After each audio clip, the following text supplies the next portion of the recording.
So now let's see how we can work around with painting texture inside of Blender. So here you can see that I'm already in the texture paint mode right here, and I have a cube and an image applied onto this as a texture.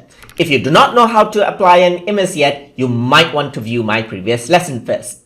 So now let us continue. So on the left side, you can see there's the 2D plane, and here there's the 3D plane. So if I were to go on to texture paint right here, go back to object mode, and then if I were to go around over here onto texture paint, over here on the left side, you see the black texture, as you can see. So here what I can simply start doing is that here, if I were to press N, then you can see this tool pop up. So I can go around and then start painting right here. And once I paint, you can see that over here on the bottom, this is the bottom section right here, which is unwrapped out. I can go around over here and then paint around over here as well. And this is what I have. If I were to go around over here on the top, then on the top you have another texture.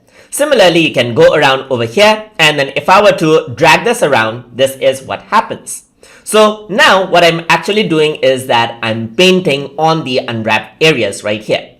I can also go around over here, click and drag this around, and here once I paint in 2D surface, that is 3D surface, it actually appears over here as well on the unwrapped surface, as you can see. So here are different settings that I can work with. So I can work around with the radius. I can make the brush bigger or make the brush smaller. I can go around and then work around with the strength right here. And let's say I'm going to go around onto the color picker. Let's say I'm going to go around and select blue. Click and drag this around, and this is what happens. So I can just go around and then select out the blue right here. So once I go around onto plane, click and drag this around, and that is how it works. So if I were to scroll down right here, there's the color palette and everything else that I can work with as well. So this is something that you can explore out if you want to work around with advanced texture settings. So you can go around onto the brush, you can go around with gradient and everything else, paint around in the way you want, and you can see that whatever you paint, like let's say for example, go over here, it paints it across the 2D projection right here. So I can go around, paint like this, and it paints around just like that, as you can see right here.